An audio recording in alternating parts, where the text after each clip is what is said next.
तळो तूच कर्म तुझे नाम धर्म वारकरी पंथा पांडुरंग.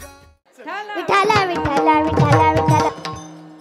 गरीब माणूस श्रीमंत होण्याची इच्छा करतो. तो श्रीमंतीमध्ये सुख शोधतो. अंबानीला जाऊन विचारा, सुखी आहेत का? उत्तर मिळेल नाही. श्रीमंत माणूस निरोगी होण्याची इच्छा करतो. तो निरोगीमध्ये सुख शोधतो. इलाज करणाऱ्या डॉक्टरांना जाऊन विचारा, सुखी आहेत का? उत्तर मिळेल नाही. बिना लग्न झालेले लग्न करण्याची इच्छा करतात. ते पत्नीमध्ये सुख शोधतात. लग्न झालेल्यांना जाऊन विचारा, सुखी आहेत का? उत्तर मिळेल नाही. सत्ताधारी माणूस सत्ताधारी बनण्याची इच्छा करतो. तो सत्तेमध्ये सुख शोधतो. मंत्र्यांना जाऊन विचारा, सुखी आहेत का? उत्तर मिळेल नाही. कंजूस माणूस दानी बनण्याची इच्छा करतो.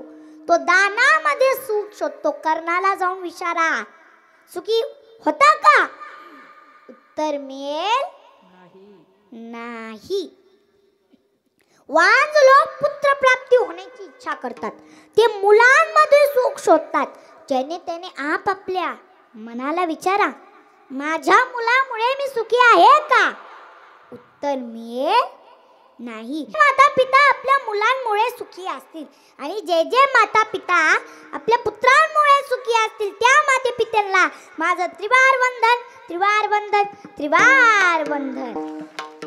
सून सासू आणण्याची इच्छा करते. ती सासू पदात सुख शोधते. सासूला जाऊन विचारा, सुखी आहेत का?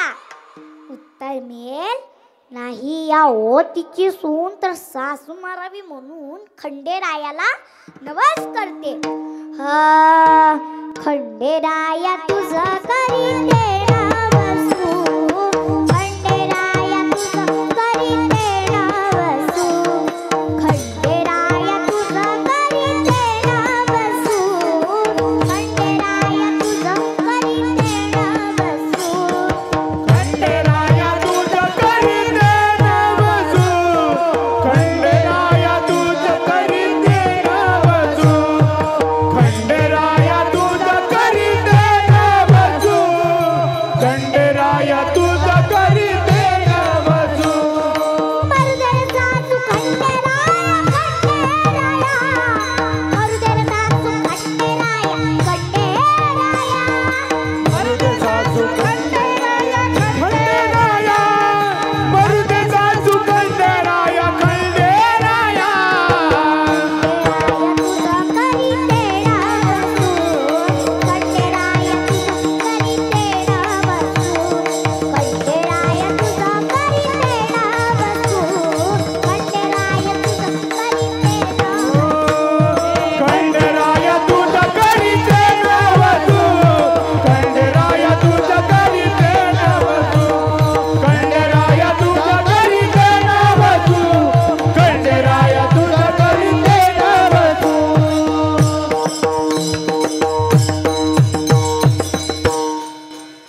तुम्ही म्हणाल महाराज श्रीमंत सुखी नाही, निरोगी सुखी नाही, पत्नीवाला सुखी नाही, पुत्रवाला सुखी नाही, सत्ताधारी सुखी नाही, सासू सुखी नाही, मंत्री सुखी नाही, तर सुखी आहे कोण?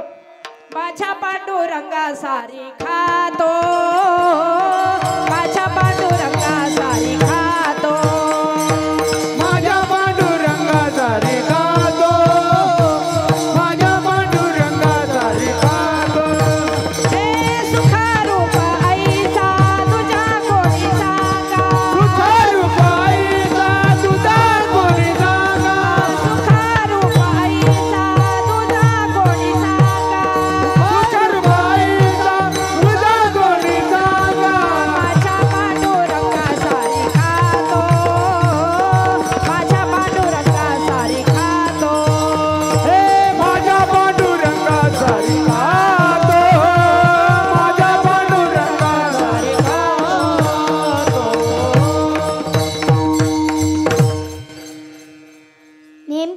सुखी कोण आहे? संत कबीरजी महाराज सांगतात, तन धरी सुखी कोई ना देखा, जो देखे सो दुखिया हो किंवा कोई तन दुखी, कोई मन दुखी, कोई दान बिना रहत उदास, कोई तन दुखी, कोई मन दुखी, कोई दान बिना रहत उदास। कोई धन दुखी, कोई धन दुखी, कोई धन बिना रहत उदास। कोई धन दुखी, कोई धन दुखी, कोई धन बिना रहत उदास। थोड़े थोड़े सब दुखी सुखी राम के दास, थोड़े थोड़े सब दुखी सुखी राम के दास, राम के दास कभी ना होवे उदास, राम के दास कभी ना होवे उदास। कोई तन दुखी, कोई मन दुखी, कोई दान बिना रहत उदास, कोई तन दुखी, कोई मन दुखी, कोई दान बिना रहत उदास।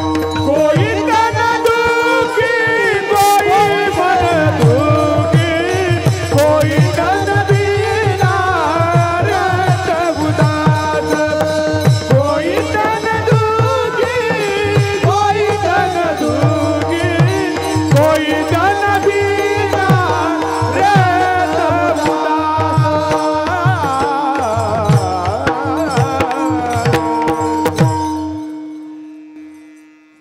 कोई तन दुखी, कोई मन दुखी, कोई धन बिना रहत उदास।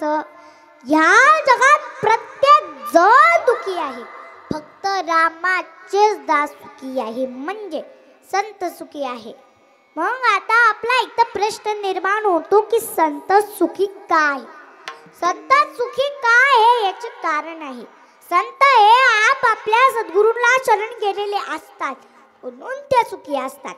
सद्गुरूंना शरण केलेले सुखी असतील ह्यात नवल नाही, सद्गुरूंना शरण गेलेले सुखी असतील ह्यात नवल नाही। तर जे जे सद्गुरूंना शरण गेलेले आहेत त्यांना ब्रह्मप्राप्ती होते, म्हणजे सुखप्राप्ती होते।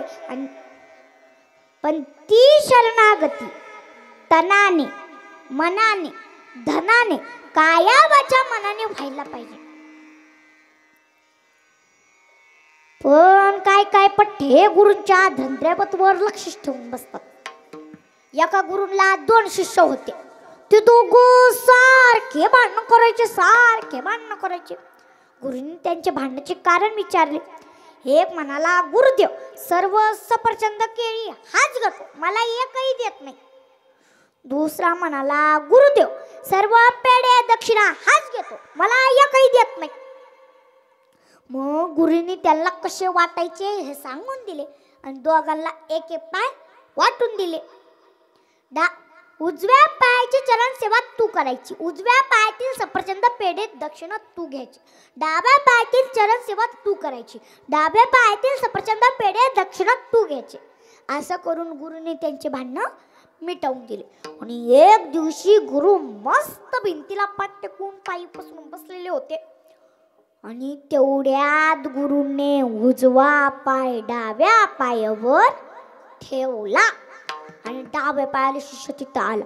त्याने पाहिलं की याचा पाय माझ्या पायावर, याचा पाय माझ्या पायावर। बघतो त्याच्या पायकडं घेतलं त्याने एक दांडको आणि जे गुरूंचा उजवा पाय हाणायचा सुरू केला,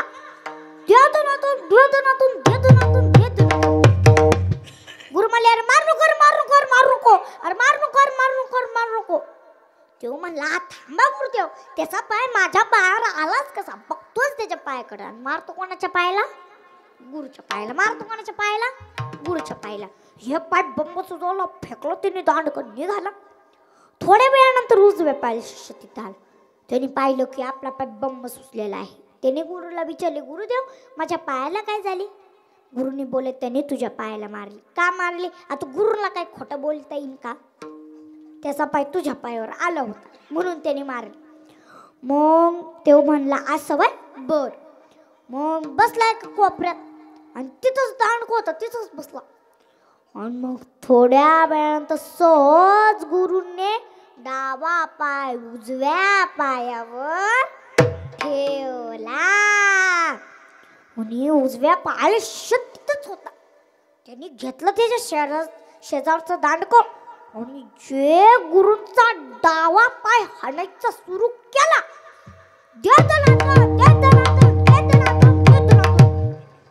गुरु म्हणले, मारू नको. तुम्हाला थांबा गुरुदेव, जेव्हा तो माझ्या पायाला मारत होता तेव्हा तुम्ही त्याला काही नाही म्हणले. आता मला म्हणू राहिलं त्याच्या पायाकडं. आणि मारतो कोणाच्या पायाला? गुरुच्या पायाला. मारतो कोणाच्या पायाला? गुरुच्या पायाला. त्याने तर पाय बंब सुजवला होता, बंब. तर पायाचा तुकडाच पाडला. अशा शिष्याला गुरुची कृपा होत असते का? अशा लोभी, नाटकी, स्वार्थी शिष्यावर गुरुची कृपा होणे अशक्य आहे. भिकाऱ्याला सन्मानाची अपेक्षा करणे व्यर्थ आहे. नवे नवे भिकाऱ्याला सन्मान मिळणे अशक्य आहे. व्यभिचारी माणसाला चांगली गतीची अपेक्षा करणे व्यर्थ आहे. नवे नवे व्यभिचारी माणसाला चांगली गती मिळणे अशक्य आहे.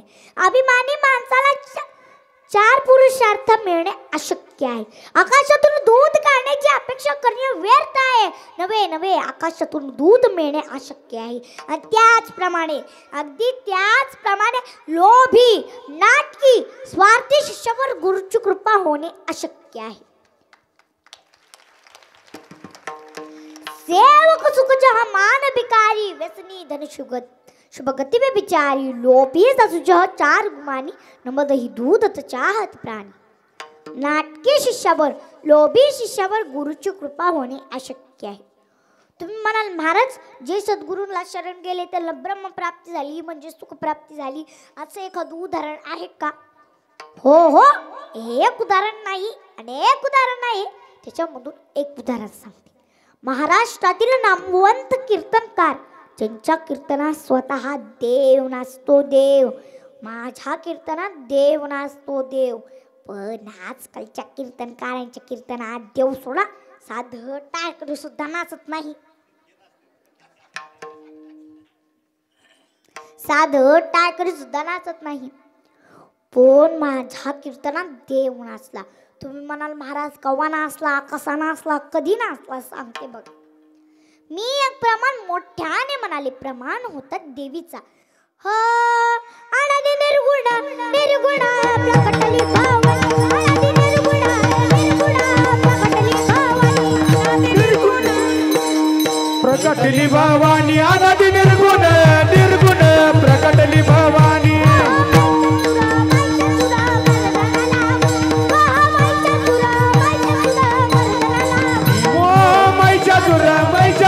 मर्दनाला कोणी, मैचासुर मर्दनाला कोणी.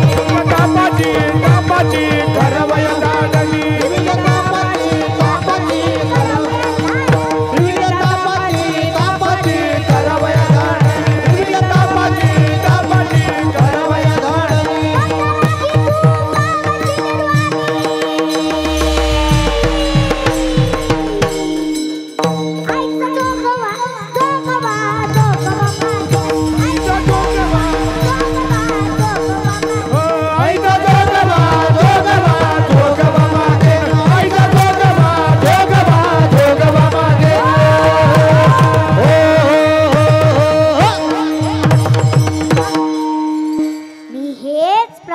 म्हणत असताना महिला मंडळातून एक देव उठला ना जाई घालून, लागला घुमायला. देव नाचत नाचत पुढं पुढं येऊ लागला. देव जसा जसा पुढं पुढं ये तशी तशी माग माग जाई. देव जसा जसा पुढं पुढं ये तशी तशी माग माग जाई. आणि जे देवाने उडी मारली डायरेक्ट माहीत जवळ मी मागचा पडदा फाडून पळून आले. परत त्या गावात आणखी कीर्तनाला गेले नाही. अहो साधं पाक सुद्धा मागायला गेले नाही. विठाल विठाल विठाल माझ्या कीर्तनात हा देव नाचला. तुम्हाला वाटलं पांडुरंग नाचला की काय? पांडुरंग तर नामदेव महाराजांच्या कीर्तनात नाचत होते. ज्या नामदेव महाराजांच्या कीर्तनात तो देव नाचत होता त्या नामदेव महाराजांनाच देवाने गुरु करायला लावलेले होते. देव म्हणाले नामा औंढ्या नागनाथ जा व तिथे गुरु करून ये. देव म्हणे नामा विसोबा खेचराशी शरण रेयासी जावे वेगी. मग नामदेव महाराज औंढ्या नागनाथ गेले व तिथे विसोबा खेचर पाहिले, पण जरा वेगळ्या अवस्थेत भेटले. एका म्हाताऱ्याच्या अवस्थेत भेटले आणि जिथे ते विसोबा खेचर झोपलेले होते त्यांच्या पायाखाली महादेवाचे पिंड होते. नामदेव महाराज म्हणाले पापा पिंडेवरून पाय काढा. विसोबा खेचर म्हणाले अरे नामा मी म्हातारा झालेलो आहे. जिथं देव नसेल तिथंच तू माझा पाय उचलून ठेव. मग नामदेव महाराजांनी जिथं देव नसेल व तिथे पाय ठेवला. पायाखाली पिंड तयार. परत उचलून दुसरीकडे ठेवला. पायाखाली पिंड तयार. परत उचलून चौथीकडे ठेवला. पायाखाली पिंड तयार. नामदेव महाराज म्हणाले बाबा हा काय प्रकार आहे? विसोबा खेचर म्हणाले अरे नामा सर्व ठिकाणी देव असतो. सर्वं खलिदं ब्रह्म. आता नामदेव महाराजांना सद्गुरूची प्राप्ती झाली. तुम्ही म्हणाल महाराज सद्गुरूंची प्राप्ती झाली हे आम्हाला कळाले, पण ब्रह्म प्राप्ती झाली हे आम्हाला कळाले नाही. तर सांगते बघा. त्यानंतर नामदेव महाराज पंढरपूरच्या वाळवंटात गेले व तिथे भोजनाची व्यवस्था करू लागले. व्यवस्था करता करता तिथे एक कुत्रा आलं व एक रोटी घेऊन पळालं, म्हणजे एक भाकर घेऊन पळाली. आणि मग नामदेव महाराजांनी हातात तुपाची वाटी घेतली आणि त्या कुत्र्याच्या मागे मागे पळू लागले आणि म्हणू लागले उभे उभे जगजेटी कोडी रोटी कैसे खासी. नामदेव महाराज म्हणाले देवा उभे राहा, बिना तुपाच्या रोटी कस काय खासान. मग तिथे स्वतः भगवान परमात्मा प्रकट झाले आणि म्हणाले नामा तुम्हाला ओळखलेच? नामदेव महाराज म्हणाले हो देवा मी तुम्हाला ओळखलेच. कसे ओळखलेच? एरू मनाक्या सर्वदेशी सर्वाभूती विठ्ठला रोटी घेऊन पळाला सर्वाभूती केशव. आता नामदेव महाराजांना सद्गुरूची प्राप्ती झाली आणि हे संत एकनाथ महाराज आजच्या अभंगाच्या प्रथम चरणातून सांगतात.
शरण जाय त्यासी ब्रह्मप्राप्ती होय. हे झाले आपल्या अभंगाचे प्रथम चरणाचे चिंतन. आता आपण आपल्या अभंगाच्या दुसऱ्या चरणाचे चिंतन पाहू. ह न लगे आणि कौपाव दरी सद्गुरूचे पाय. आज समाज गुरूंच्या शोधात दिसत नाही तर सद्गुरूंच्या शोधातच नाही, हे फारच लांबची गोष्ट आहे. गुरु व सद्गुरू यांच्यात फरक आहे. गुरु काहीही शिकू शकतात, सद्गुरू काहीही शिकवत नाही. सद्गुरू अविनाशी शिकवतात, सद्गुरू माणसाच्या जीवनाचं उद्धाराचं शिकवतात. एकाने एकाला जुगार खेळायला शिकवले, सद्गुरू जुगार खेळायला नाही, जुगार सोडवायला शिकवतात. जुगार सोडवायला पांडव जुगार हरले, 12 वर्षाचा वनवास. पांडव जुगार हरले, 12 वर्षाचा वनवास. कौरव जुगार जिंकले, कौरव जुगार जिंकले, आयुष्याचा सर्वनाश, आयुष्याचा सर्वनाश. पाणी पाजवायला कोणी राहिलं नाही. विठ्ठल विठ्ठल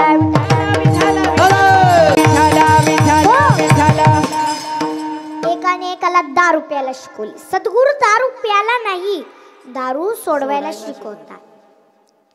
एकदा एक माणूस डॉक्टरकडे गेले. डॉक्टरने त्याला तपासले पण निदान काही होईना. मग डॉक्टरने बोले आम्ही तुमचे रक्त लघवी टेस्ट करू. मग डॉक्टरांनी थोडेसे रक्त घेतले आणि सांगितले थोडीशी लघवी घेऊन या. आणि हे लघवी घेण्यासाठी पेशंट बाटली सापडू लागले. पण याला काही बाटलीच सापडना. गाव थोडं स्वच्छता होतं स्वतःच्या. मग त्याला एका झाडाखाली ब्रँडेड दारूची बॉटल मिळाली आणि ती पण ब्रँडेड. मग यांनी याच्यात लघवी केली, झाकण पॅक बांधला, रस्ते निघाला. एका हातात बॉटल रस्ते निघाला. एक वर्ग झाडाच्या खाली बसलेलं होतं.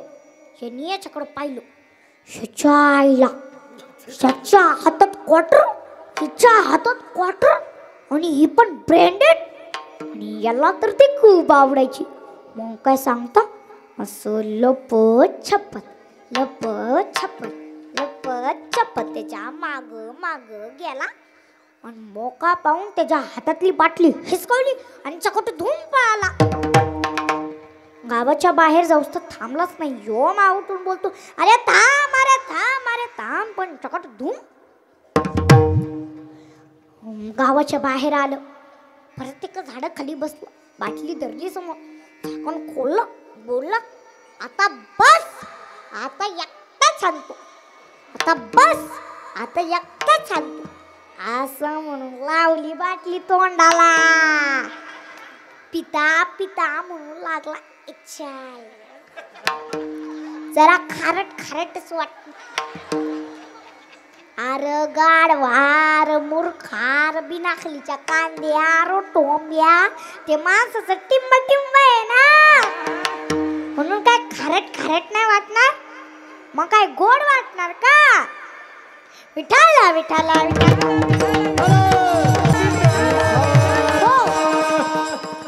अरे बाबांनो, सद्गुरू दारू प्यायला नाही, दारू सोडवायला शिकवतात.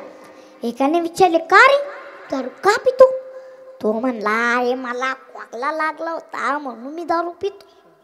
तो म्हणला, ह्या दारूने माझा पण खोकला जाईल का.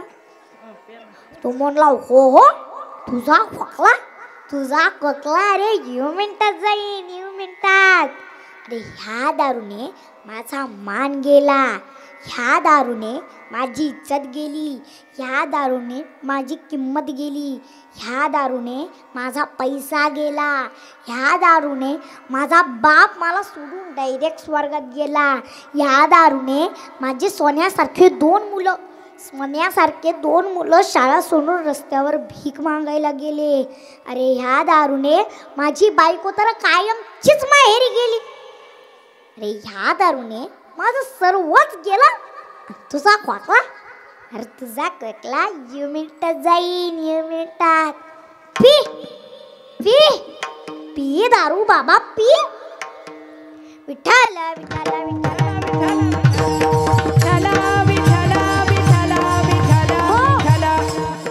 पी दारू पी असं शिकवणारे सद्गुरू नसतात.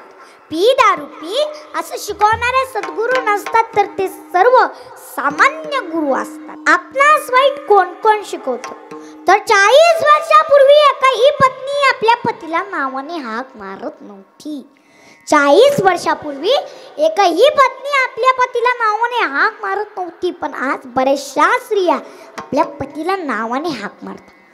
यो बोलतो अगे रेश्मा, ती बोलती काय रे रमेश. बघा तशी काय ही याची आजी लागते. आता तुम्ही मला सांगा, एखाद्या आई वडिलांनी आपल्या मुलीला शिकवलं का की तू तुझ्या नवऱ्याला नावाने हाक मार? शिकवलं का? शिकवलं का नाही. मग नवऱ्याला नावाने हाक मारायला शिकवलं कोणी?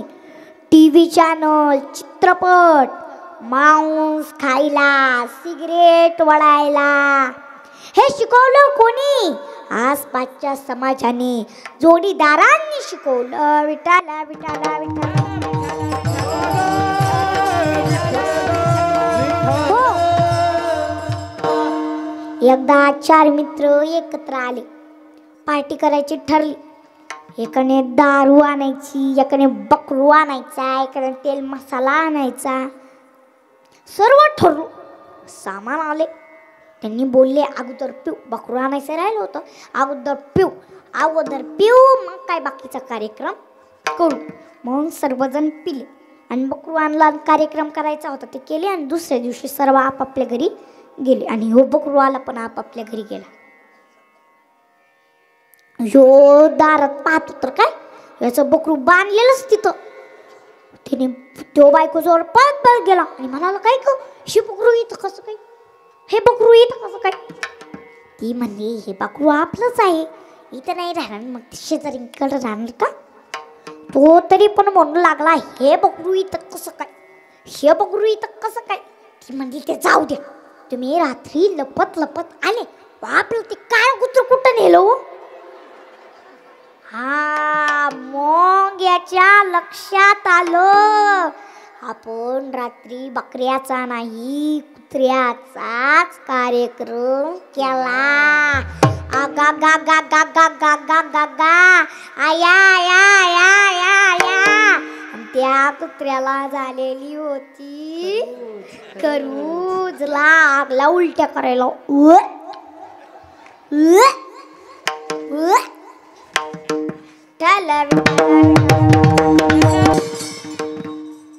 आपला विषय चालू होता की आपणास वाईट कोण कोण शिकवतं. फेसबुक, व्हॉट्सॲप, इंस्टाग्राम या सर्वांच्या माध्यमातून आमची मुलं सायबर क्राईम करायला शिकतात. आणि ह्या माध्यमातून जर वाचायचे असेल तर फक्त एकच उपाय आहे, सद्गुरू सद्गुरू आणि सद्गुरू. आणि सद्गुरूच आपणास या भविष्यातून तारून नेणारे आहेत असे संत एकनाथ महाराज ह्या अभंगाच्या दुसऱ्या चरणातून सांगतात.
सद्गुरूचे पाय धरायला सांगतात. विठाला विठाला विठाला.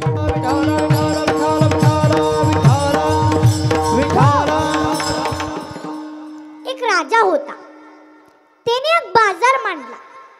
त्या बाजारातील सर्व वस्तू फ्री फुकट विनामूल्य असा तो बाजार ठेवला. आणि त्या बाजाराची वेळ सकाळच्या 10 वाजल्यापासून तर दुपारच्या 5 वाजल्यापर्यंतच होता. आणि त्या बाजारात बरेच जण येऊ लागले. आणि त्या बाजारात एक साधू सुद्धा आलेला होता. त्याला काही घ्यायचे नव्हते, फक्त तो बाजार पाहण्यासाठी आला होता. बाजार फिरता फिरता त्याला एक मुलगी दिसली. ती फार चिंतित दिसली, फार बेचैन दिसली. साधू त्या मुलीपाशी गेली आणि मुलीला म्हणाले, बेटी फार चिंतित दिसतेस, फार बेचैन दिसतेस. मुलगी म्हणाली, हो बाबा, मी चिंतेत आहे. मला लग्न करायचे आहे. मी माझ्या आईच्या हिस्सेची वस्तू घेतली, मी माझ्या वडिलांच्या हिस्सेची वस्तू घेतली, मी माझ्याही हिस्सेची वस्तू घेतली. बाबा, तुम्ही तुमच्या हिस्सेची वस्तू द्याल का? तुम्ही संन्यासी आहात. संन्यास म्हणजे सर्वस्वाचा त्याग. बाबा म्हणाले, वा बेटी वा, तू संन्यासाची फार छान व्याख्या सांगितली. मी माझ्या हिस्सेची वस्तू देतो, पण त्या वस्तूचा निवडण्याचा अधिकार फक्त माझाच राहील. मुलगी म्हणू लागली, बाबा जर दिले, जर तुम्ही मला जर एक माळ, तर ते माळ घेऊन मी काय जप करीत बसू का? जर दिले, जर तुम्ही मला जर एक गंधुगाई, तर ते गंधुगाईत लावत बसू का? जर दिली, जर तुम्ही मला जर एक माळ, तर ते माळ घेऊन मी काय जप करीत बसू का? आणि जर दिली, जर तुम्ही मला जर एक भजनाची टाळ, तर ते टाळ घेऊन मी काय भजन करीत बसू का? मला बऱ्याचशा वस्तूची गरज आहे. बाबा म्हणाले, बेटे मी तुला तुझ्या हिताचीच वस्तू देतो, तू चल माझ्या मागे मागे. मग ते दोघं अख्खा बाजार फिरू लागले. साधू पुढे, बेटी मागे, साधू पुढे, बेटी मागे. या गलीतून त्या गलीत, त्या गलीतून या गलीत, त्या गलीतून त्या गलीत अख्खा बाजार फिरू लागले. 4:30 वाजले. मुलगी म्हणाली, बाबा घ्या ना एक वस्तू. बाबा म्हणाले, थांब बेटी थांब, आता 5 वाजायला 10 मिनिटं राहिले. मुलगी म्हणाली, बाबा घ्या ना एक वस्तू. आता 5 वाजायला 10 मिनिटं राहिले. बाबा म्हणाले, थांब बेटी थांब. मुलगी मनातल्या मनात म्हणू लागली, कच्चे बाबांसोबत आली, हुच्चच निघाला. आता 5 वाजायला 5च मिनिटं राहिली. मुलगी म्हणाली, बाबा घ्या ना एक वस्तू. आता 5 वाजायला 5च मिनिटं राहिले. बाबा म्हणाले, बेटी समोर जे ऑफिस दिसतं ना, त्या ऑफिसमध्ये जा. तिथे एक राजा बसलेला असेल. त्या राजाचा हात धर व मोठ्याने वरड की मी ह्या बाजारात राजा नावाची वस्तू घेतलेली आहे. मुलगी धावत पळत त्या ऑफिसमध्ये गेली. त्या राजाचा हात धरला व मोठ्याने वरडली की मी ह्या बाजारात राजा नावाची वस्तू घेतलेली आहे. आता मला सांगा, त्या मुलीला किती वस्तू मिळाली असतील बरं? आओ, का बाजारात तिचा झाला आणि लग्नाचंही टेन्शन गेलं. जर तिने कितीही प्रयत्न केला असता तर तिला बाजारातील 4-5 वस्तू मिळाल्या असत्या. पण तिने राजाचा हात धरला, राजाचा. आता ती राजाची मालकीन झाली, मालकीन. राजा म्हणजे हा संपूर्ण विश्व. राजांचं ऑफिस म्हणजे एक मंदिर आणि राजा म्हणजे तो एक भगवान परमात्मा आणि तो साधू म्हणजे सद्गुरू आणि ती मुलगी म्हणजे तुम्ही आम्ही. त्या मुलीने सद्गुरूचे पाय धरले म्हणून तिचा अख्खा बाजार झाला. आणि हेच सांगते एकनाथ महाराज, आणि हेच सांगते एकनाथ महाराज आजच्या अभंगाच्या 2ऱ्या चरणातून सांगतात. ह विठोबा रखुमाई, जय जय विठोबा.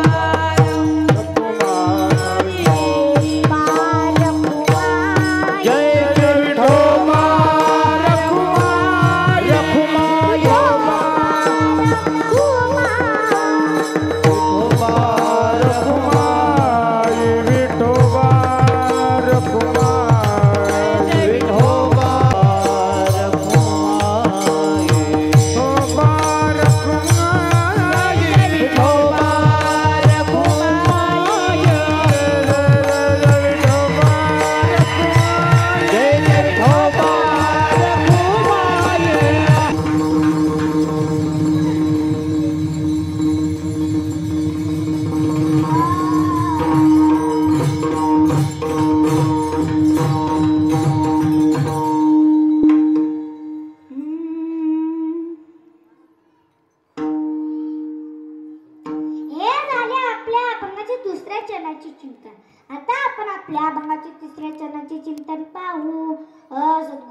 ती वन्नी ते पवित्र. एक साधू होता, त्याला बरेचशा शिष्य होते आणि त्या साधूला एक आजार झाला, दुर्धर आजार झाला, भयंकर आजार झाला आणि त्या साधूच्या अंगाचा वास येऊ लागला. त्या साधूला सोडून एक एक शिष्य निघून जाऊ लागले. जगात हेच आहे, जगाला गुरु नको, जगाला बिना गुरुचे ज्ञान पाहिजे. एका राजाने एक दुकान मांडला. त्या दुकानात 2 प्रकारच्या मूर्त्या ठेवल्या. एक मूर्ती होती रामाची व एक मूर्ती होती रावणाची. कोणती घ्याल, रामाची की रावणाची? ठीक आहे, रामाची मूर्ती आहे लोखंडाची व रावणाची मूर्ती आहे सोन्याची. आता कोणती घ्याल? किती खोटं बोलता राव तुम्ही. तुम्ही रावणाचीच घ्याल. जगात हेच आहे, जगाला देव नको, जगाला फक्त सोनं पाहिजे. अरे बाबा, आपण ह्या जगातून काहीच नेणार नाही. धन दौलत पैसा अडका सर्व इथंच राहणार आहे. आपण सगळे निघून जाणार आहे. धन दौलत ये माल खजाना, धन दौलत ये माल खजाना, जाए न तेरे साथ रे, जाए न तेरे साथ रे, अंत काल जब आएगा तो मलेगा अपना हाथ रे, मलेगा अपना हाथ रे, एक दिन तेरा उजड़ जाएगा,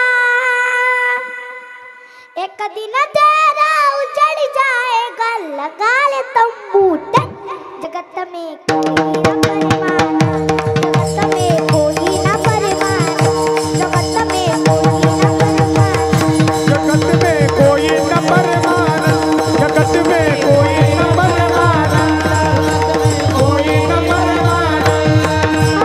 महिला लाड़ी ऐसी गाड़ी,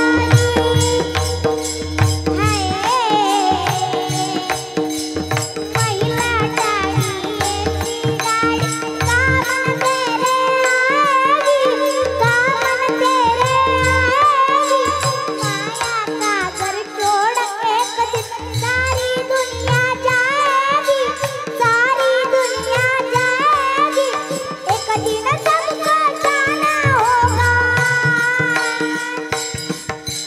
एक दिन सबको जाना होगा. लेडीज हो जाइए जगत में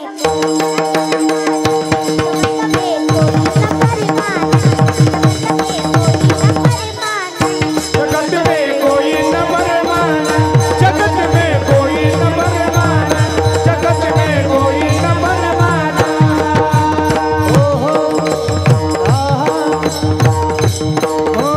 कोई न परवाना, जगत में कोई न परवाना, जगत में कोई न परवाना, जगत में कोई न परवाना.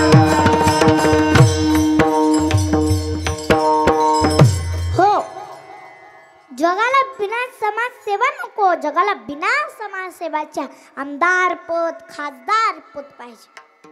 आता त्या साधूला सोडून एक एक शिष्य निघून जाऊ लागले आणि आता त्या साधूचा एक एक कोसपर्यंत वास येऊ लागला. आणि त्या साधूने मुलांना बोलवले आणि त्यांनी बोले, मुलांनो आता तुम्ही आपापल्या घरी निघून जावा. एक शिष्य सोडून सर्व शिष्य तिथून निघून जाऊ लागले आणि त्या शिष्याचं नाव होतं सांदीपानी. सांदीपानी रोज आपल्या गुरूला आंघोळ घालायचा, त्यांचे कपडे धुवायचा, त्यांचे चरण धुवायचा आणि ते चरण तीर्थ प्राशन करून घ्यायचा. सांदीपानीच्या गुरूंनी विचारले, सांदीपानी तू दुर्गंधी इतकं पाणी कसं काय प्राशन करून घेतो? तो म्हणला, गुरुदेव हे माझ्या गुरूंचे दुर्गंध इतकं पाणी नाही, तर हे माझ्या गुरूंचे चरण तीर्थ आहेत आणि हे चरण तीर्थ अगदी पवित्र असतात. आणि हेच सांगता एकनाथ महाराज आजच्या अभंगाच्या. सद्गुरुचे चरण तीर्थ, सद्गुरुचे चरण तीर्थ, सद्गुरुचे चरण तीर्थ, सद्गुरुचे चरण तीर्थ, सद्गुरुचे चरण तीर्थ, सद्गुरुचे चरण तीर्थ, सद्गुरुचे चरण तीर्थ, सद्गुरुचे चरण तीर्थ.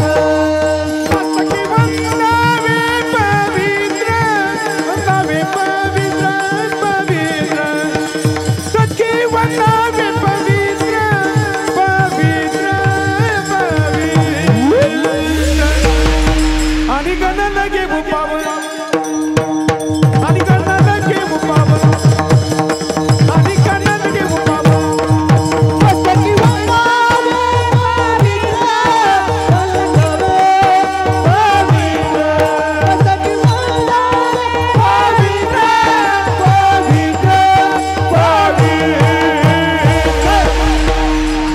आणि गण कबू पावे लगे आई कबू पावे लगे आई कबू पावे ओ पावे ओ पावे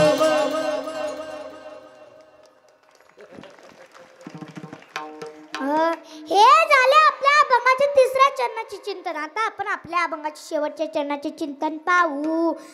एका जनार्दनी सद्गुरु हाची भवसिंधू जातारू. तुम्ही म्हणाल महाराज आताचे सांदीपानी ऋषींची महती सांगितली, तर ते सांदीपानी ऋषी कोण? तर ते सांदीपानी ऋषी भगवान श्रीकृष्णांचे गुरु. आणि सांदीपानीच्या गुरुने त्यांना आशीर्वाद दिलता की द्वापार युगामध्ये तुला भगवान श्रीकृष्ण शिष्य म्हणून मिळेल. आणि त्या गुरूंचा आशीर्वाद सफल झाला. सांदीपानी ऋषींना भगवान श्रीकृष्ण शिष्य म्हणून भेटले. पूर्वी श्राप व आशीर्वाद खरे होत होते, आता श्रापही खरे होत नाही आणि आशीर्वादही खरे होत नाही. एका खोलीत 4-5 माणसं बसलेली होती आणि एक साधू सुद्धा बसलेला होता. ते 4-5 माणसं त्या साधूची चेष्टा करू लागली. आणि त्या साधूला राग आला. मग त्याने बोला, आता मी तुम्हाला श्राप देणार. तेवढ्या सर्वांना दिसायचे बंद झाले. सर्वजण साधूला लोटांगण घालू लागले, त्यांचे चरण वधू लागले. त्यांनी म्हणाले, आम्हाला माफ करा, आम्हाला माफ करा, आमची नजर परत द्या, आमची नजर परत द्या. मग साधूनी आपल्या पायातील एक चप्पल काढली व जिथे वाटेल तिथं हाणायला चालू केलं. आणि म्हणाले, अरे बावळट डोक्याच्या नो, मला पण दिसायचे बंद झालेले आहेत, कोणीतरी जनरेटर चालू करा. विठाला विठाला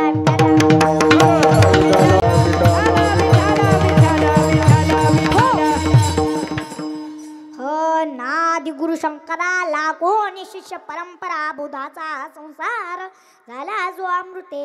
आपणास भागवतीय ज्ञान भोले बाबा आणि शुकाचार्यांच्या माध्यमातून संपूर्ण जगाला भेटलेले आहे. आणि हेच संत एकनाथ महाराज आजच्या अभंगाच्या शेवटच्या एका जनार्दनी सद्गुरु एका जनार्दनी सद्गुरु एका जनार्दनी सद्गुरु एका जनार्दनी सद्गुरु आचे भव सिंधूचा तारो आचे भव सिंधूचा तारो न लगे आणि कबू पाव न लगे आणि कबू पाव